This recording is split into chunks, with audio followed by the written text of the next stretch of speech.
Pemirsa, Presiden Prabowo langsung memerintahkan Kementerian SDM per hari ini 4 Februari untuk berjualan seperti biasa sambil kemudian para pengecer ini akan dijadikan sub dari pangkalan yang telah ada. Pernyataan Prabowo disampaikan melalui Wakil Ketua DPR RI, Sufmi Dasko Ahmad.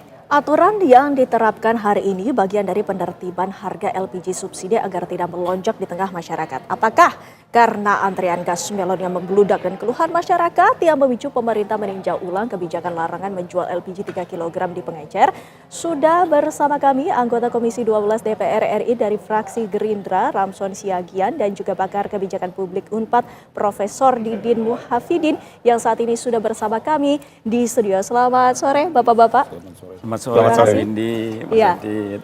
Langsung saja ini kita ingin menanyakan kepada Bang Ramson yang mewakili rakyat sebagai perwakilan rakyat. Rakyat ada yang marah, ada yang kecewa, ada yang sedih, bahkan lelah karena kesulitan untuk mencari gas LPG 3 kg sebelum akhirnya Presiden Prabowo Subianto ini turun tangan.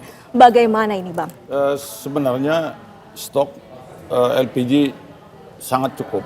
Karena kuota untuk 2025 8,17 juta metrik ton.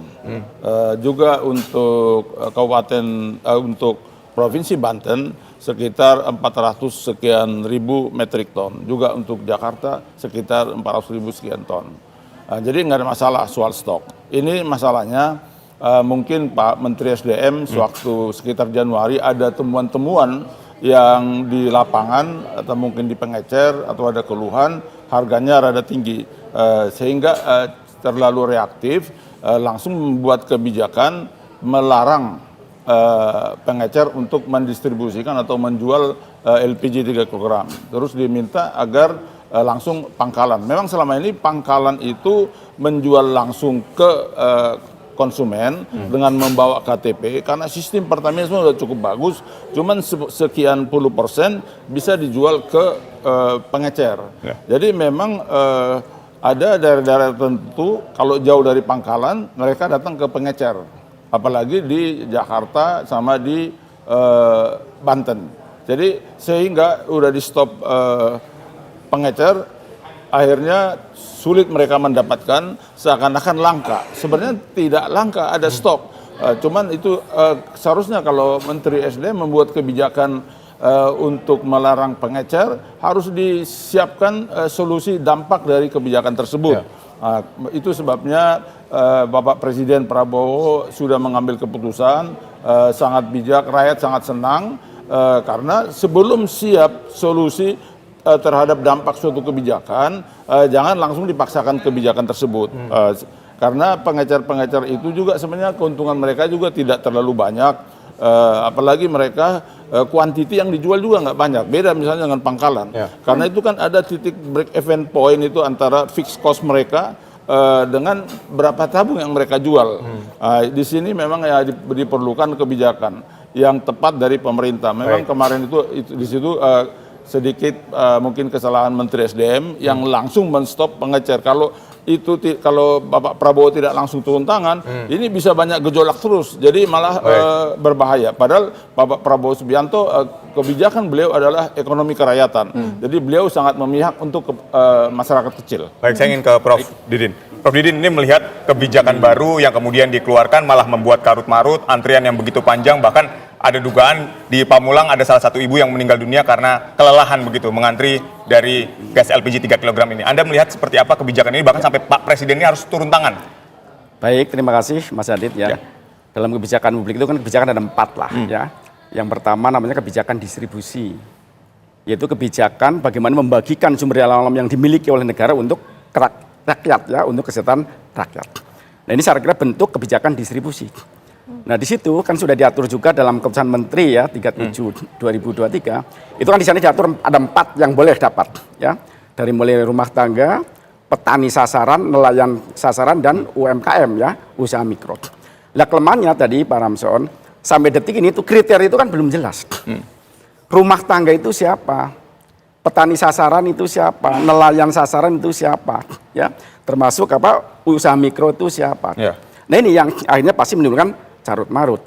Karena boleh jadi tadi ya, ketika pengecer menjual, kan biarpun dalam aturan diminta KTP, Tapi bagi pengecer kan yang penting dia laku. Betul. Ya, nah ini ketika yang penting dia laku, jangan-jangan yang tidak berlaku akan dapat jatah. Nah, maka menurut hemat kami, mestinya dari awal pendataannya harus betul-betul clear. Kan ada sasaran kan ada 31 juta, Mbak Winnie ya, 31,5 juta. Itu siapa? Gitu. Mestinya kalau kayak orang beli di pom bensin pakai Pertalite, kan pakai barcode. Orang bawa barcode baru kasih. Bawa barcode kasih. Nah itu mungkin akan meminimalisir lah minimal ya gejolak yang sekarang ini terjadi. Sebenarnya sistem kontrol Pertamina itu cukup baik, Pak. Jadi yang bisa memperoleh LPG 3 kg dari pangkalan itu yang ada KTP-nya. Dan itu kuota buat rumah tangga itu 15 tabung per bulan. Untuk usaha mikro seperti dorong bakso itu 25. Termasuk juga ada untuk petani sudah ada. Jadi udah ada sistemnya sebenarnya udah jalan. Cuman sebahagian memang melalui oleh pangkalan diserahkan atau dijual ke pengecer. Karena ada di daerah-daerah mereka itu jauh ke pangkalan, jadi membelinya ke pengecer. Kalau seperti di Jawa Tengah udah bagus sistem ini pengecernya. Jadi dikumpulkan KTP-KTP di sekitarnya, misalnya ada 10 orang ya langganannya, KTP ini dibawa ke pangkalan. Jadi itu dibawa lagi ke warung dia, baru dibagi itu tabungnya. Artinya dia seperti transporter. Karena waktu itu belum ada solusi dari Menteri SDM atau dari Pertamina.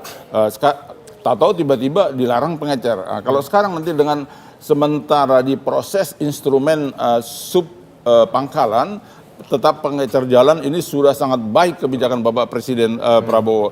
Karena kalau masuk kepada sub pangkalan, para sub pangkalan tuh harus di training mengenai menggunakan ini digital. Karena ini merchant aplikasinya langsung lapor nih berapa yang dijual semua. Jadi sekarang memang kontrol dari Pertamina cukup bagus. Jadi setiap pangkalan itu bisa tahu jualnya ke siapa aja. Jadi udah langsung itu online langsung ke Pertamina. Jadi baik juga ke agen dan Pertamina. Sebenarnya udah cukup bagus. Cuman jatahnya pengecer ini tetap ada. Ini yang di stop, makanya ada gejolak, apalagi mungkin di Provinsi Banten sama di Jakarta. Di situ di sini gejolak terjadi, langsung menjadi opini publik kan. Apalagi di sini TV banyak dekat-dekat, medsos apa semua. Jadi makin resah juga ini masyarakat. Padahal sebenarnya kalau stok LPG itu ada. Jadi soal terlalu cepat Menteri SDM menstop pengecer tanpa disiapkan solusi. Lantas terhadap Bang dampak Ramson, itu. sebenarnya penyimpangan itu terjadinya di mana sebenarnya? Apakah di pangkalan ataupun di pengecer? Kalau penyimpangan itu mungkin yang dikeluhkan oleh mungkin diangkat waktu itu di masyarakat, harga di pengecer ada yang tinggi. Ya mungkin ya karena dia kan bebas menentukan harga. Nanti memang kalau udah saya dengar dari Pertamina idenya sub pangkalan, ini nanti bisa ditentukan dia misalnya memperoleh keuntungan dikasih spelling aja. Terendah misalnya 2.000, tertinggi 4.000, atau terendah 1.500, tertinggi 3.000. Itu nanti perlu diberikan aturan itu ke pengecer supaya jangan terlalu tinggi harga di lapangan. Tapi kan ini menarik ya, pengecer seolah-olah dijadikan sasaran tembak bahwa dia yang salah mengambil keuntungan selalu tinggi. Tapi masyarakat bilang nggak apa-apa, saya selisih terlalu tinggi dibandingkan harus ngantri sedemikian panjangnya dan sedemikian lamanya. Dibahasnya nanti, Prof. Usai jeda, tetaplah bersama kami di Kabar Petang. Kita lanjutkan kembali dialog kita, saya ingin ke Prof. Didin. Prof. Didin kan kalau kita lihat bahwa dikatakan kebijakan baru ini justru sudah berdasarkan kajian yang mendalam. Tapi kalau dari pernyataan Prof. di awal, kajiannya justru lemah. Silakan Prof. Baik ya, jadi kalau kebijakan publik itu kan dimulai dari formulasi kebijakan. Ya. Dalam formulasi kebijakan itu ada beberapa pendekatan lah ya. Salah satu pendekatan elit. Dan ini kelihatannya hanya melibatkan elit-elit saja. Ya. Kalau mestinya kan harus dilibatkan dong, pangkalan dilibatkan pas menyusun keputusan menteri, ya. Pengecer juga harus dilibatkan. Semua harus dilibatkan. Jadi mereka tahu betul ya apa yang akan mereka lakukan. Gitu ya. Nah, kemudian kalau dalam implementasi kan minimal 4 hal lah Mas Aditya ya, dari mulai komunikasi. Ya. Kemudian struktur birokrasi. Nah, ini strukturnya pun kan belum jelas. Ya. Artinya gubernur kewenangannya apa, bupati kewenangannya apa, ya. Mestinya kalau saran saya tadi ya, data-data itu yang berhak menerima justru harus dari bawah. Bila pun dari RT RW, bupati mengajukan ke gubernur mengajukan ke kementerian, ini loh Jawa Tengah butuh sekian ton, ini loh yang berhak. Gitu loh. Jadi tidak akan lagi carut marut seperti ini. Artinya Gitu. penerima dari gas LPG 3 kg ini ada kemungkinan salah sasaran, begitu maksudnya? Ya hampir pasti kalau yang di pengecer kan siapapun boleh. Ya. Tadi ya, karena bagi pengecer kan yang penting untung Mas Adit tadi. Betul. Ya. Orang bawa mobil, beli dikasih. Ya, beli dikasih. Nah mestinya kalau dari awal sudah si A, si B datanya udah detail, seperti tadi saya bilang orang beli Pertalite, bawa loh ini barcode-nya, ini baru dikasih. Ketika Pak mau beli 3 kilo, mana barcode-nya nggak ada, oh nggak boleh Pak. Nah kalau dari awal sudah ada instrumen itu, nah sekarang kan nggak ada. Terus siapa yang ngontrol, Mas Adit ya? Kemudian kita terjadi pelanggaran kan ada nggak sanksinya? Mohon maaf sampai hari ini kan belum mendengar ya. Sekian pangkalan kena sanksi karena menjual pengecernya terlalu banyak misalnya ya, atau pengecer kena sanksi kalau menjual di atasnya itu yang terlalu banyak kan belum pernah mendengar. Tapi memang jatah Gitu loh. pengecer itu hanya paling tinggi 20% dari apa jatahnya pangkalan. 80% pangkalan harus menjual langsung ke rumah tangga dengan menyerahkan KTP. Itulah yang dilaporkan oleh pangkalan ke sistem merchant apps-nya, ke Pertamina. Malahan belakangan ini udah mau ditekan 10% ke pengecer. Memang waktu itu saya juga bicara ke Pak Dirjen Migas, pengecer itu sebenarnya tetap perlu dikasih jatah karena mereka untuk survive. Apalagi di kita ini kan masih banyak pengangguran. Ya. Kalau misalnya di daerah kabupaten, kalau yang UMR-nya masih 2 juta, kalau mereka dapat untung 1,5 juta kan udah bagus, atau 1 juta. Di situ ada beras, ada minyak, ada LPG 3 kg. Nah, ini yang perlu ditata. Jadi seperti arahan Bapak Presiden udah pas itu, mesti beliau turun langsung mengarahkan. Jadi supaya Menteri SDM dan Pertamina kerjasama membuat sistem pengawasan langsung ke pengecer. Karena kalau pakai sistem digital itu memang terkontrol.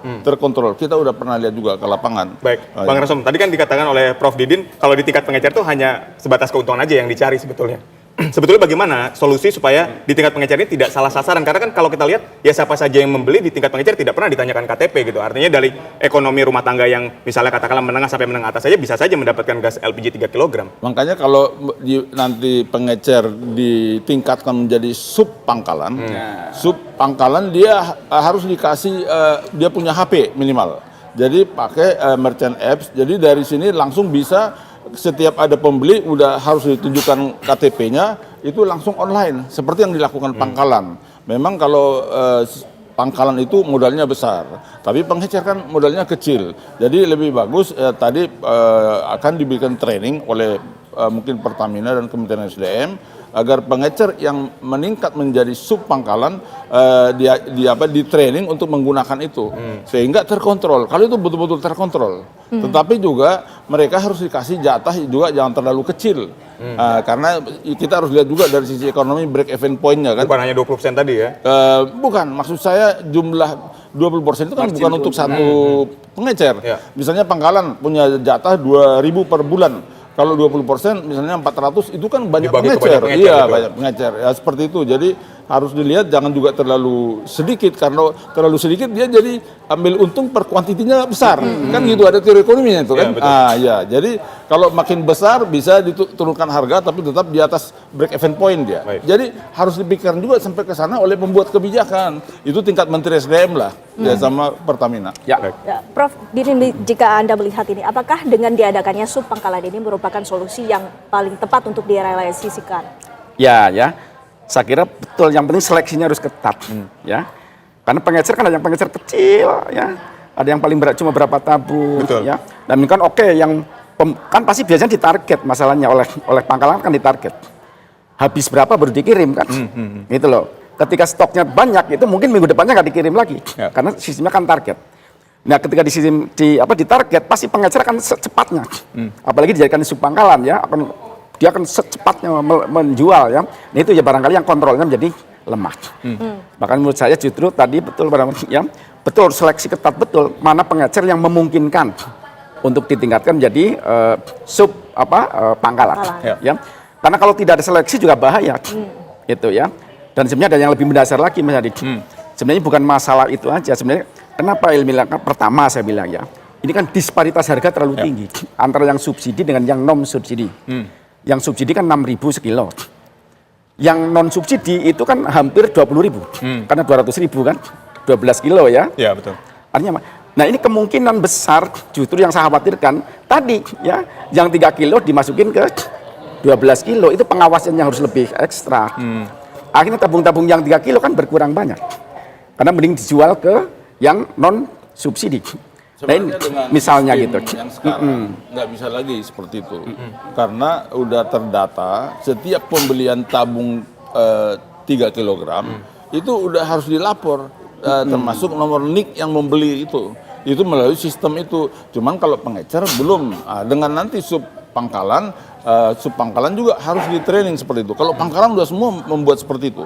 Dan misalnya yang punya pangkalan di desa-desa pun seperti dapil saya, mereka udah bisa membuat itu. Memang hebat juga orang-orang kita, rakyat kita itu sebenarnya cerdas. Kalau diarahkan, diberikan training sebenarnya cerdas. Ya, jadi itu yang tadi arahan Bapak Presiden sudah pas. Jadi pengecer tetap masih jalan, sementara ditata sistemnya yaitu sub pangkalan dan juga di training itu yang jadi sub pangkalan itu, sehingga terdata semua apa yang dibeli. Karena ini sekitar 370.000 pengecer. Ini cukup banyak nih, 370.000. Satu keluarga kalau 5 kali itulah yang harus dihidupi. Jadi ini juga harus tetap di-maintain dengan fungsi pengawasan yang tadi itu udah bagus dengan sistem digital itu. Tapi syarat-syarat lain tidak perlu dikasih ke pengecer, seperti harus punya IMB, harus punya ini di bank, semuanya tidak perlu. Yang penting data pembeli masuk NIK langsung online ke Pertamina. Udah ada sistemnya sebenarnya. Baik, tapi apakah ini memungkinkan di tingkat pengecer diberlakukan tadi pakai digital, kemudian memberikan NIK kepada setiap mereka yang membeli dan seterusnya? Apakah ini memungkinkan, Bang? Sedangkan tidak semua dari rumah tangga kelas bawah saja yang memakai LPG 3 kg ini. Kalau di training mereka bisa. Jadi terdata. Itu tadi hanya menurut saya jangan terlalu dikit jatahnya pengecer itu. Jadi supaya bisa selisih harga buat dia, keuntungan itu bisa menghandle cost-nya. Nah, itu perlu dari sisi ekonomi juga harus diperhatikan. Artinya itu jangan nanti cost dia lebih besar daripada pendapatan dia, kan dia bangkrut juga nanti pengecer. Ya, solusi yang terbaik juga nantinya akan kita harapkan bisa segera terwujud. Terima kasih. Tapi dengan kebijakan Bapak Presiden, instruksinya solusi yang terbaik sudah pasti ada nanti. Ya, solusi yang terbaik itu pula yang rakyat Indonesia nantikan. Terima kasih, Bang Ramson. Sebenarnya kita itu kan selama ini LPG impor 63 triliun, Pak Ramdan. Gimana ke depan biar memproduksi secara nasional, ya itu yang digalakkan sebenarnya. Iya. Biar harga Masukan bisa ini lebih juga rendah lagi. harap didengarkan dan juga nantinya kita harapkan ke depannya juga akan selesai permasalahan ini tidak terulang lagi. Terima kasih Bapak-bapak waktunya bersama kami. Selamat sore.